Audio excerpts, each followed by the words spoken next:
Bismillahirrahmanirrahim. Assalamualaikum warahmatullahi wabarakatuh. Perkenalkan, nama saya Siti Marwa dari kelas BKIE. Di sini saya akan menjelaskan materi ke-6, yaitu perubahan sosial, minat seks, dan perilaku seks.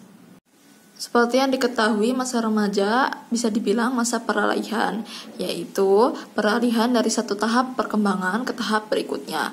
Artinya, apa yang terjadi sebelumnya di masa kanak-kanak ke masa remaja, anak-anak itu harus meninggalkan segala sesuatu yang bersifat kekanak-kanakan dan juga harus mempelajari pola perilaku dan sikap baru untuk menggantikan perilaku dan sikap yang sudah ditinggalkan. Seperti yang diketahui, masa remaja mengalami banyak perubahan dan perkembangan yang sangat cepat, seperti perubahan sosial. Bisa timbul masalah-masalah dari perubahan sosial itu, yaitu dorongan untuk dapat berdiri sendiri dan krisis originalitas. Apa sih dorongan untuk dapat berdiri sendiri itu? Biasanya ketika masa remaja, dorongan untuk dapat berdiri sendiri dan krisis originalitas terkait dengan adanya kelompok-kelompok bermain atau kelompok-kelompok geng. Biasanya tanpa ada kelompok-kelompok itu, anak-anak akan merasa kesepian. Lalu timbullah krisis originalitas itu. Yang kedua adalah konformitas kelompok remaja.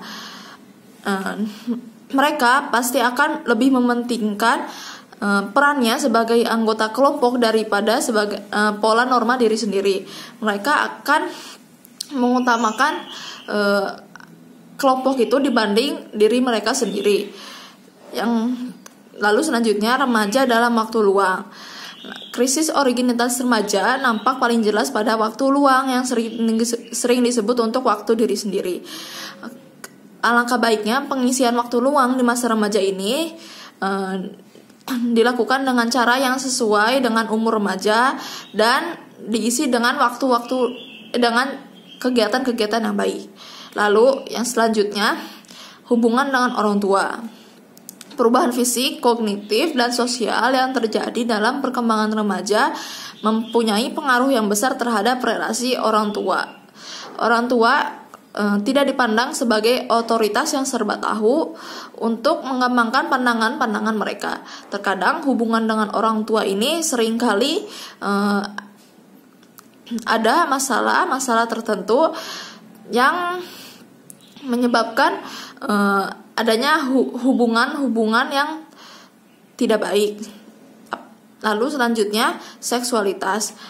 Biasanya di masa remaja ini, seksualitas itu terjadi peningkatan yang sangat tinggi, melebihi seksualitasnya orang dewasa.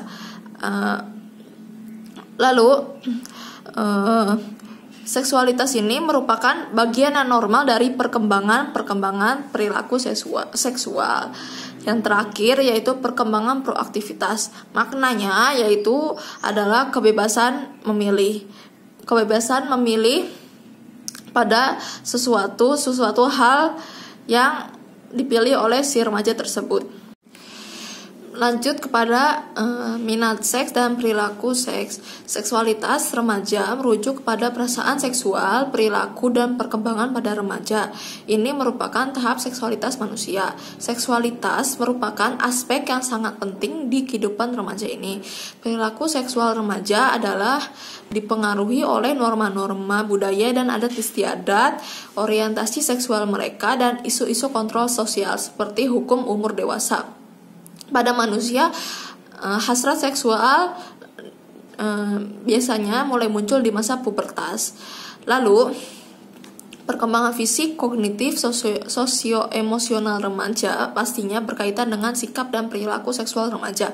Rasa ingin tahu dan fantasi seksual menyebabkan remaja ingin mempraktikkan apa yang orang dewasa itu lakukan.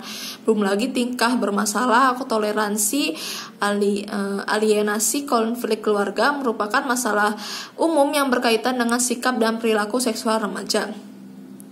Lalu, karena sebagian hal ini, kebanyakan remaja dianggap secara emosional kurang matang dan tidak mandiri secara finansial. Menurut Zastrow dan Kurt Assman berpendapat bahwa secara psikologis pada fase remaja ada dua aspek penting yang harus dipersiapkan, antara lain yaitu orientasi seksual dan peran seks. Orientasi seksual pada masa ini diharapkan sudah menemukan orientasi seksualnya atau arah ketertarikan seksualnya. Norma umum yang berlaku yaitu lebih menyukai jika seseorang menyukai orientasi seksual ke arah heteroseksualitas.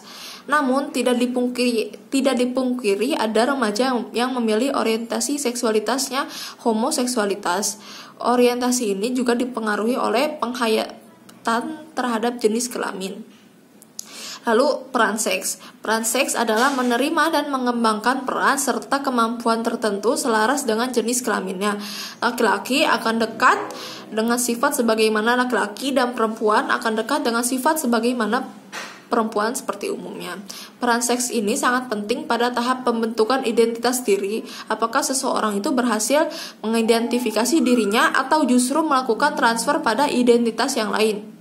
Dalam tanda kurung itu transseksual. Sikap ini diyakini oleh Zastrow dan Kurt Assman adalah untuk berkembangnya psikologi pada fase remaja. Diharapkan remaja-remaja ini mengetahui dan memahami pengetahuan tentang seks ini, karena pengetahuan tentang seks itu sangat penting bagi diri sendiri. Mungkin hanya sedikit yang bisa saya sampaikan, kurang lebihnya saya mohon maaf. Terima kasih. Wassalamualaikum warahmatullahi wabarakatuh.